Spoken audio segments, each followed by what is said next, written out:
Hi, everyone. Welcome to our April 2024 Ask the Expert interview. I am happy to have several of our wonderful volunteers on with us today as we are celebrating National Volunteer Appreciation Month. So I will go around the screen and kind of introduce everyone. We have ID Guy and current KLEF President Carol Hollander. The top corner on my screen, it may be different on everyone else's. We have Mark Webster with the Louisville Downtown Lions Club. And then we have Jenny and Larry Hammond with the Middletown Lions Club.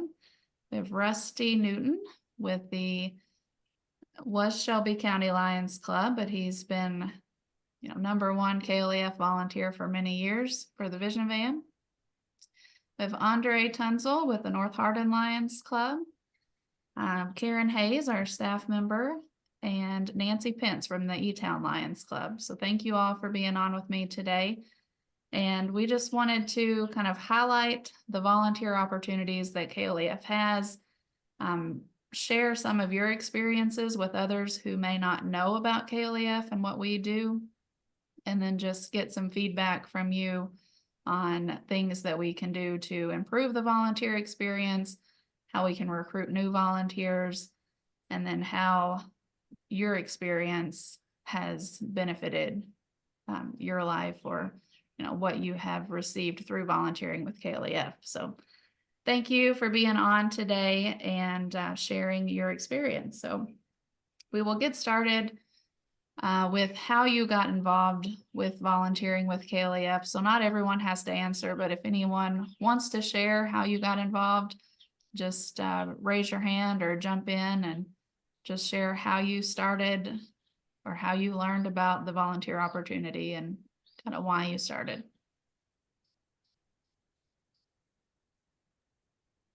All right, Jenny and Larry. Well, I think the way we got started is just the fact that the Middletown Lions Club always, every year since we joined, has sent a group of people to the state fair for vision screening participation. And that's where we learned to operate the instruments. And during the course of going to that one event, we learned about the activities at the backside of the Churchill Downs and other places where we could be useful in translating to Spanish, from Spanish. Yeah, for me, it was very exciting to work at Churchill Downs because of the Kentucky Derby, which made Louisville the center of the world for one few minutes. But we were able to go to the backside and see another part of the Kentucky Derby that people probably don't know. The workers that made this happen. Most of them are migrant workers that come from Central America. They love what they do. They love the horses and everything. And they travel from town to town. But at the same time, sometimes they feel isolated because it's a different world. So when we go to help them with the vision screening, it's not just giving them the vision screening. We call them by their name. We tell them how they feeling, and they feel like they belong. I think that is very important. And also because of our language skills and our experience living in another world, we feel comfortable, and in these experiences, it's very important for the volunteer and the people that are how to feel comfortable together. So we get great communication.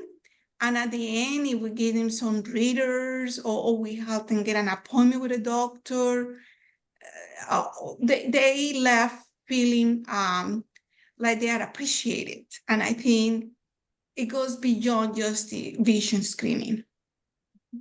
Yeah, you and Larry have been a big help at the Churchill Downs backside screenings with the translating and just communicating back and forth, making sure that they are comfortable as they're coming through the screening. So thank you. Anyone else want to share kind of how you got started volunteering? For me, For me, way back when Kelly Copus was the mainstay of the club when I wasn't a member. I worked with KLEF for 3 or 4 years before I joined Lions. And it was a thing where we would get like requests from schools for health fairs and stuff like that. Hence calling Karen, we need a camera for the day, so forth and so on. And as these got larger, it's like, Andre, here's a camera, take it, go to work. And here we are today. Yep, thank you. You're very involved in the Kid Site program and using the spot camera on children and adults at the health fairs and events near you. So thank you. Well, in the school system, Yeah. we do the school system quite a bit. Mhm. Only. I guess I'll volunteer that again. Doc Stengel got me interested in this because I knew him at the YMCA downtown Louisville way back in the 80s, and he would always talk to me about joining the Lions. I finally did in the 1990s, and then of course he said you ought to get involved in KLEF, which I did toward the beginning of 2000, eventually becoming the president 2019 to 2020, I think right before Guy. I enjoy volunteering because I feel like I'm helping people. But to be honest with you, I really like the people I volunteer with. For example, in the Lexington Club, I can't tell you how much I like Mac Ferguson and Pat Ryan and other people whose names I'm not remembering. Whenever I did anything in Shelby County or Jefferson County with Rusty and Jim and his mom and the two guys from the phone company whose names I can't remember. I mean, it was just a lot of fun. For example, I've been at Churchill Downs with Jenny and Larry and Aprindi Todo Sobre Colombia. I learned everything about Bueno, que bueno. yeah. Yes. So it's that time. I like to talk, I like to meet people, and so that's how I got into it. And then of course, Jennifer, with you, we've been to Sojourner a bunch of times. We were down at Logan's Market there that one time, and there have been others this past year. I look at it as a way to learn Kentucky. Even in my own county, I've lived here 71 and a half years. I don't know every place, and I enjoy going the places I haven't been to. I enjoy talking with anybody, probably for too long. And so that's what I like about it. And then at the same time, I feel like I'm helping somebody in some way. So, well, thank you all for sharing. We're gonna move on to our next question. So we discussed this prior, but when everyone got started, so I'm just gonna kind of go over the dates that were discussed. So we have Nancy on here who started volunteering in 2005 with the Kid Site program. Nancy, I see you unmuted. Do you want to share anything? Yeah, it really, so many have asked, did I have eye issues or was there something to do with the eyes in my background? I said, no, I was unemployed at the time. And then of course had to go back to work and slow down until I could get to the point where I could ram it up again. But I'm into my 20th year. I have recruited a gal to help me. And I just think Kid Site is one of the best programs that International has ever endorsed. And it really hits home. I guess it's educating. I'm trying to educate whoever brought me into the daycare or the school. I let them be first to take a big picture of their eyes, and then I work down from there. I have to sell it as I go. And it seems to really be working, judging by the phone calls and the emails, but I really, really enjoy Kid Site. And I'm blessed to be able to do that and hope to continue forward on that. Thank you. I know you've screened thousands of children at this point, and you've shared some great success stories. So thank you for that. And thank you for all you do. Thank you. Next, we had Jenny and Larry, who believe they started in 2011 when they joined the Middletown Lions Club, and they shared their story of going to the state fair with the club. Then we had, let's see, Andre, who believes he's been doing this for 14 or 15 years. And then I didn't write down names here. So let's see, we had Rusty, who said he started in 2003 or 2004. And I believe he probably started a little bit earlier with the Vision Band, probably at the state fair, as earlier than that. 2001, we have Mark Webster. He shared his story of coming to the state fair with Doc Stingle. And then Guy and Carol, we had Guy remembering back to the 90s, when he was involved with the club and coming to state fair then.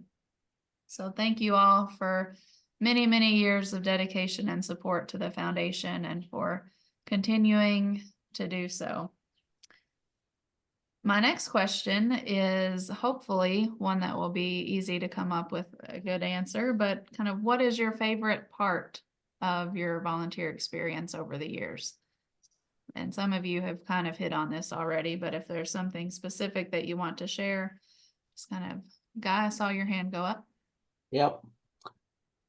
For me, it's where Lions are in your community, and it's actually working with the foundation with respect to actually producing services. And it's meaningful to me whenever you're at the state fair and you just on break and somebody tugs on your vest and says, "You saved my sight yesterday." It wasn't me.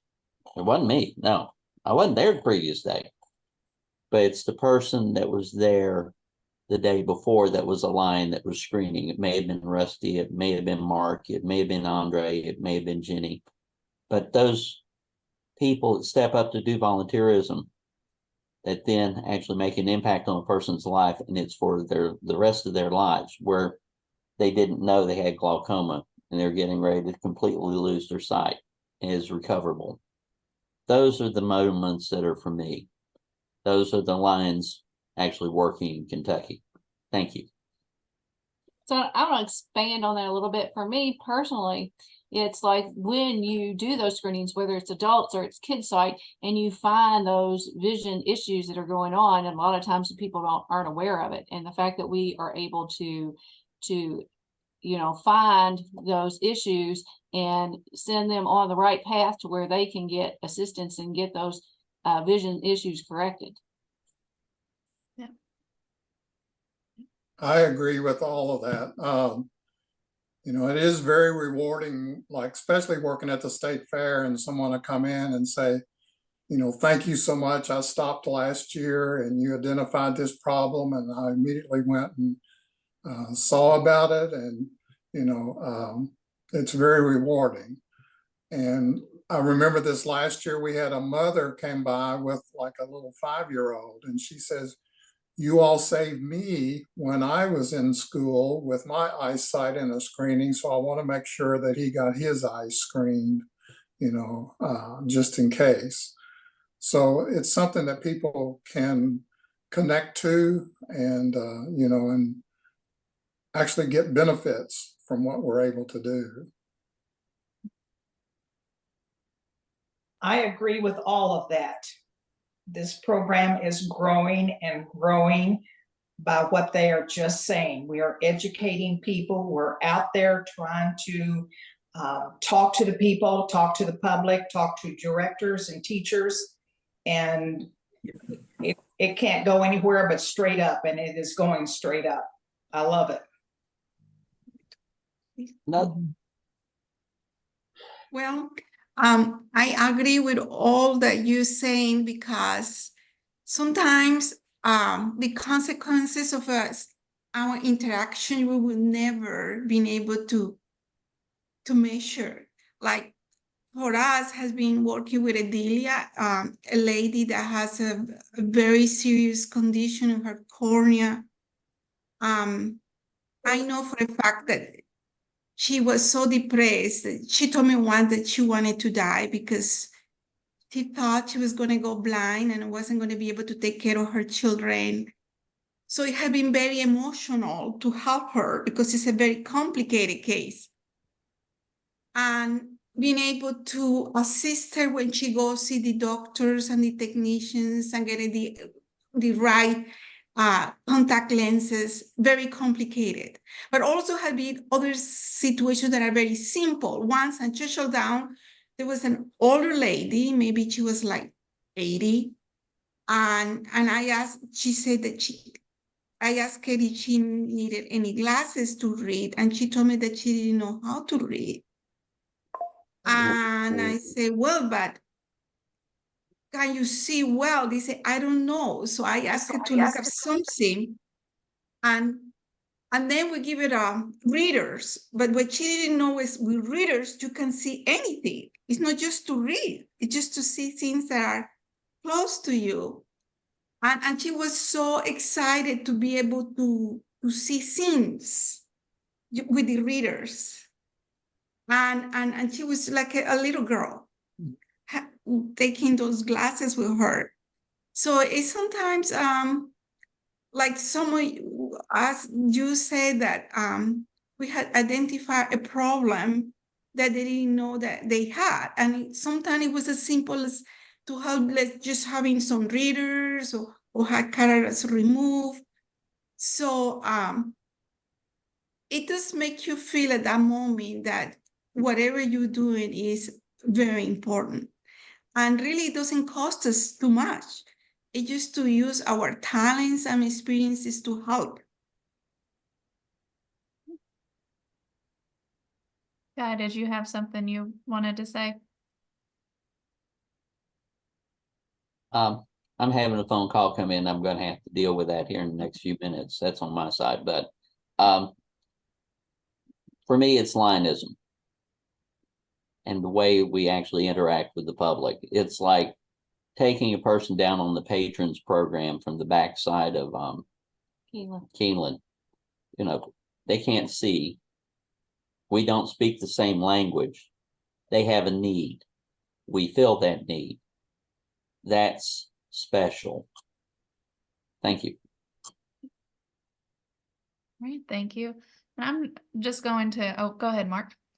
I apologize, but I was going to add something that since I think around 2016, I've been involved with the Holleran Trust and the Patron Trust with the help of Karen Hayes. We used to meet in person. Now we meet, by Zoom. But in a lot of ways, I think the best work that I've been able to do is on those two committees, because the Halloran Committee helps the Halloran Trust helps low-income people who live in Jefferson County and surrounding counties, including Indiana, who are legally blind and need help for some reason. And then the Patron Trust helps people obtain surgeries, right? And we've helped people, with travel, with accommodation, lodging, who had to come just, 100 miles or 200 miles for a surgery in Louisville. So in a lot of ways, I've felt like that has been the best efforts that I could make or have made. That's what I was just going to touch on, as some of the programs, we've talked a lot about our vision screening programs, but a lot of you are volunteers in many other ways. Guy and Carol have both served on our board. Both have been presidents. Mark, you as well. So that's a 5-year commitment to volunteer, to be a part of the executive committee. And that takes a lot of volunteer hours. I know Guy, Mark, let's see. I don't know if Carol has been on the patron committee before or not, but the patron committee that helps with the surgeries. But I know Jenny and Larry have helped to transport patients. She was just mentioning Adelia. That's a recent patient who received assistance through the patron program. and they have been helping with her. Guy and Carol have done the same. They've helped transport individuals. And then Hollerin Fund, Mark, you're on that committee. And then we also just have kind of daily task volunteers that have helped. I know we've asked for people to come in to help with our online auctions, getting those set up. We've had volunteers come in, so we just have kind of a wide variety of volunteer opportunities, and you all have just about done it all. So thank you very much for all of your help. This probably all ties in together, but kind of what keeps you coming back as a volunteer? You know, we've mentioned that you've all been volunteering for 10+ years. So what's the secret sauce that keeps you coming back? The secret sauce is that the need still exists. That there are people out there that, you know, even though we have helped, you know, lots and lots of people with their vision issues, there are more people out there that still we need to be able to reach, whether it's adults or children. So that's sort of, it's just the need that's there. Yeah. For me, it's the preventative care. For me, it's actually being able to help somebody for the rest of their life, because every preventative care that we do or intervention that's actually successful keeps them from being blind. Yeah, good answers. Well, for me, all of that is right, but also it gives me personal satisfaction. At the end of one of these days of volunteering, you feel rewarded. It's something in you that you feel like you were useful, and you did it because you wanted to help somebody. And I think the volunteer also gets a lot through this experience, because sometimes no matter how hard we try to help others, it's complicated, because the way we use our time and experiences and everything. Like you, Jennifer, do a very good job in coordinating all of this. You are very patient and help us find a way to do it. And I think, especially at my age, when we had to figure out ways to utilize our energy and whatever in a successful way, in a way that is efficient, and we can reach more people. But so that gave me personal satisfaction. So it's a bit of selfishness there. Well, we won't call it selfishness. It makes you feel good. That's the secret sauce, is you feel good at the end of the day and you want to do it again.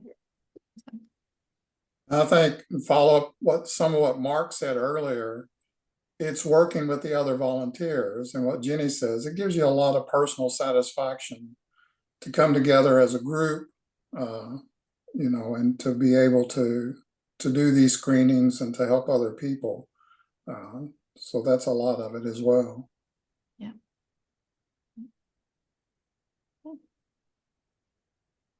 There's a child out there that the parents don't know that the child cannot see properly.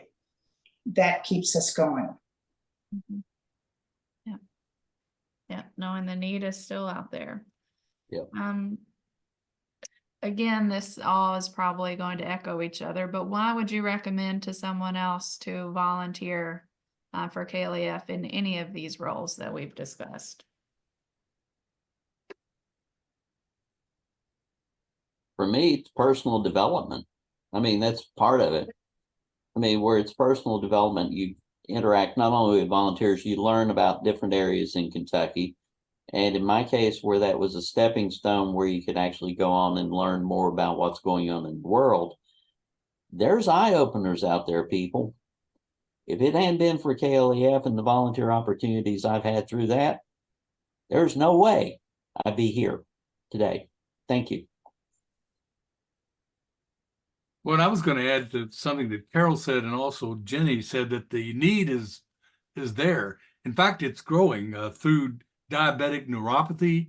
That's a growing area of blindness. Pat Ryan has gotten me involved in some of that thing with testing with A1C numbers and all that. And then macular degeneration, Doc Stingle, our the great founder, or I shouldn't say founder, I guess, the great leader of our club, suffered from macular degeneration toward the end of his life and was treated for it. And that's a problem with older people. I'm getting older. I might get there myself. So for selfish reasons, I might need this help. So the need is there and it's growing.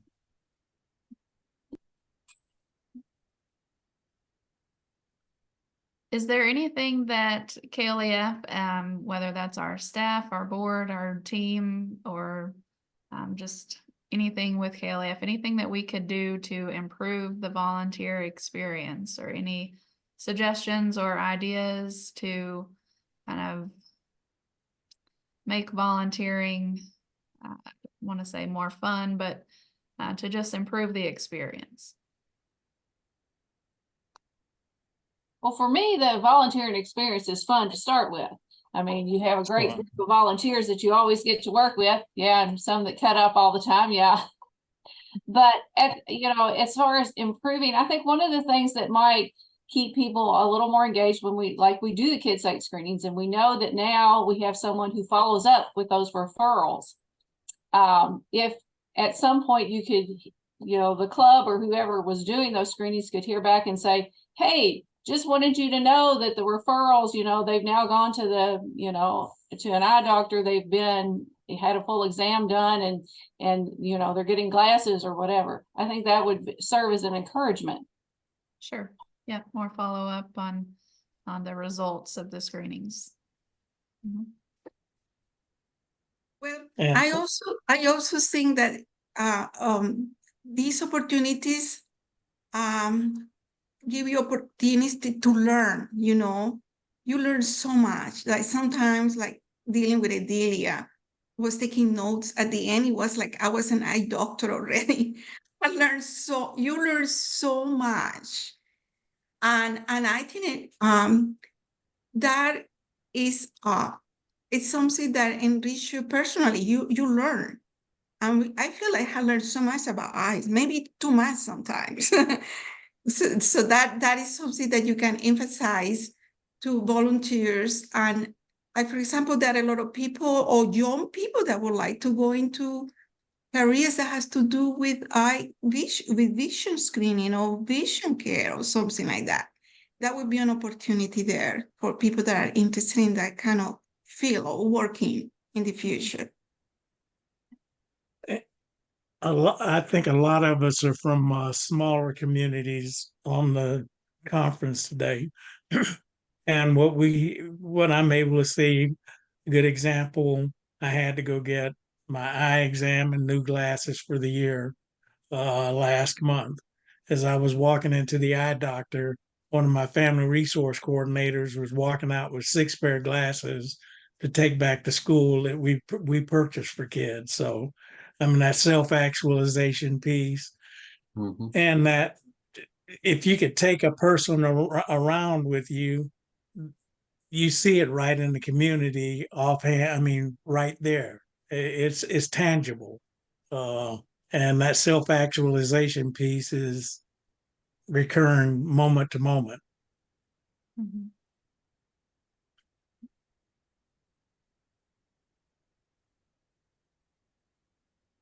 Nobody wants pizza parties or, I was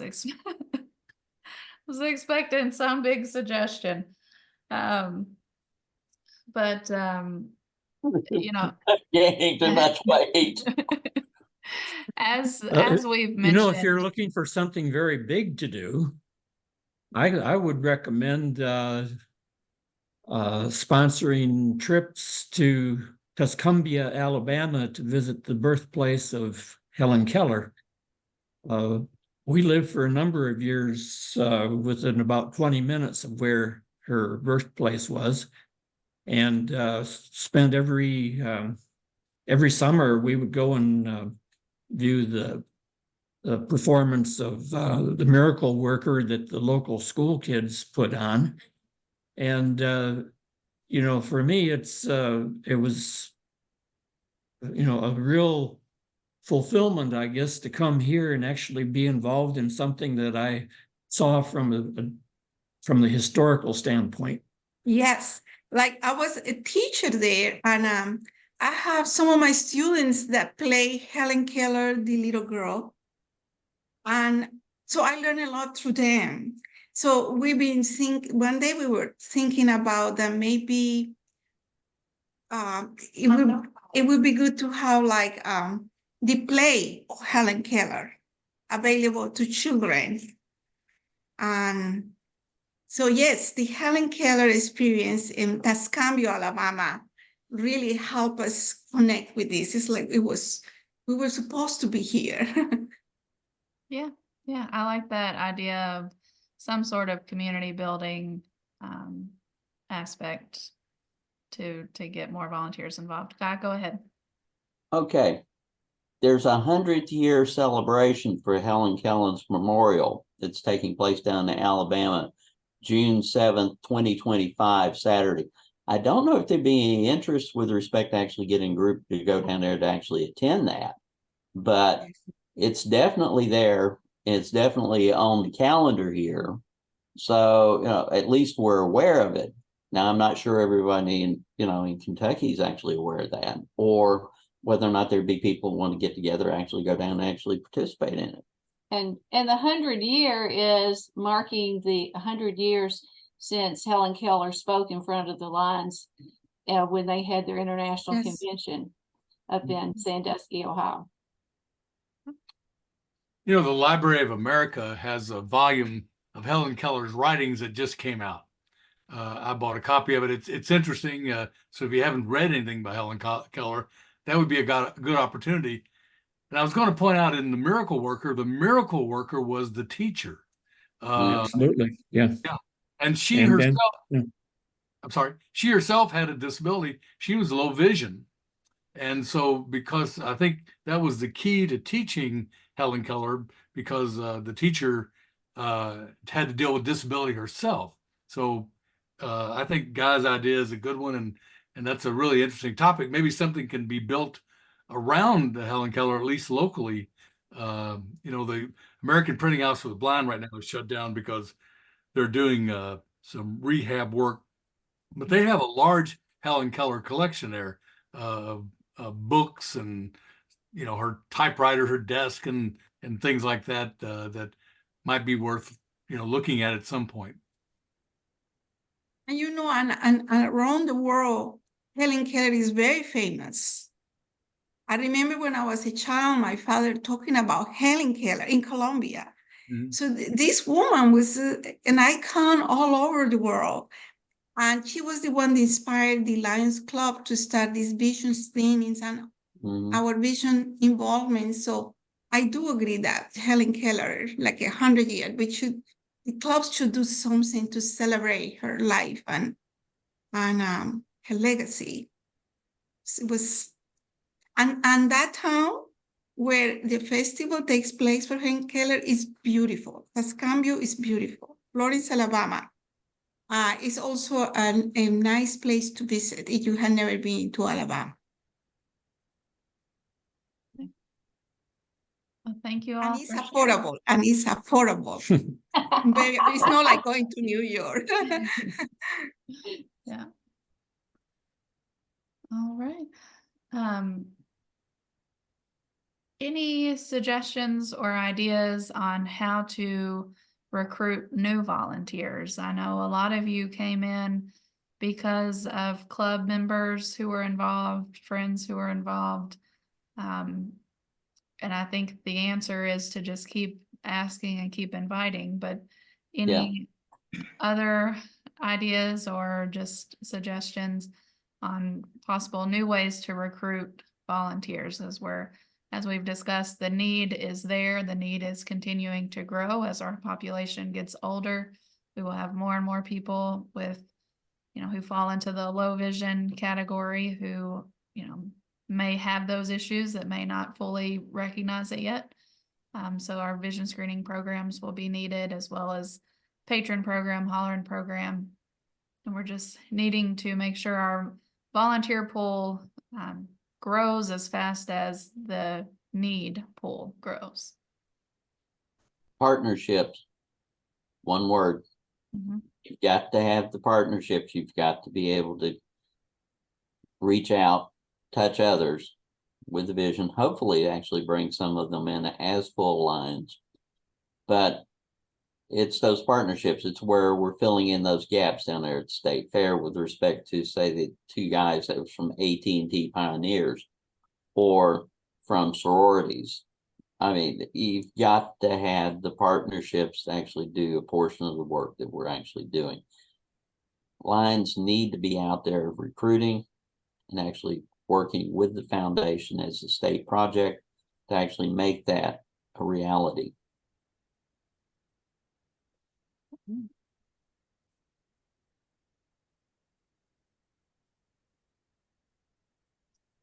Anybody else?